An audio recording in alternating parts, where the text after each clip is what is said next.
आपके पास गिन चुन करके 534 प्रखंड है, 38 जिला है, तो 534 वीडियो हैं आपके पास और 38 डिस्ट्रिक्ट मजिस्ट्रेट्स हैं। ये सारे मिलकर के 12 करोड़ जनता का समस्या का समाधान नहीं कर सकते।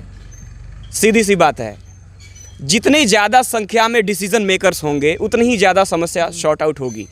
तो डिसीजन मेकर्स की संख्या बढ़ानी होगी। धरातल पे जो लोग हैं काम करने वाले, उनको राइट्स देना होगा, चाहे वो पंच हो, चाहे वो वार्ड हो, चाहे वो वार्ड अध्यक्ष के वार्ड सचिव हो, चाहे कोई भी हो, जो बिल्कुल बेसिक लेवल पे हैं, उनको अधिकार देना होगा। उनको अधिकार नहीं देते हैं तो फिर वही होगा भ्रष्टाचार। 30 नवंबर है, आप आए होंगे थोड़ी देर पहले, तो आपने देखा होगा कि यहाँ पे या फिर पटना में भी वार्ड सदस्यों के द्वारा एक आमरण अनशन किया जा रहा है।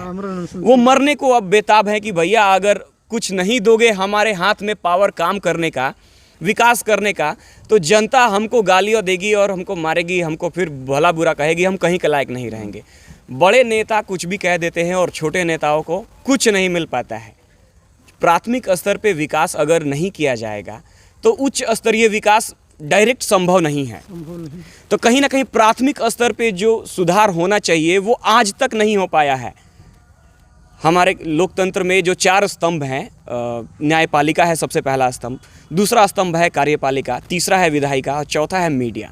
इन चारों स्तंभ को अगर हम देखें तो प्राथमिक स्तर पे बहुत ही कमज़ोर है, बहुत कमज़ोर है।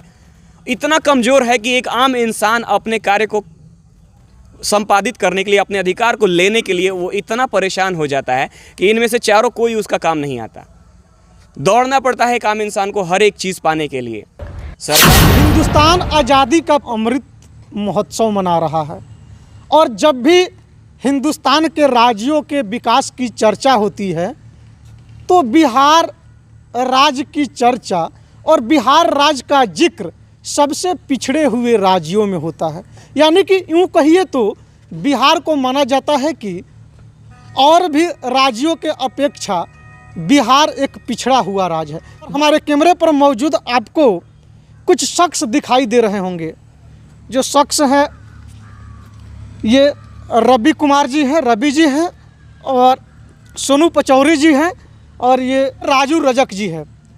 इस क्षेत्र के एक चर्चित चेहरा हैं, युवा भी हैं, और ये लोग सामाजिक कार्यक्रमों में चढ़ बढ़ करके हिस्सा लेते हैं और समाज में जो भी बुराइयां होती है, समाज की जो भी समस्याएं हैं, उसको धड़ल्ले से उठाते भी हैं। मुख्य फोकस रहेगा कि देश आज़ादी का अमृत महोत्सव मना रहा है और आज़ादी के 75 वर्ष बीत जाने के बाद भी बिहार को पिछड़े राज्यों में क्यों गिना जाता है।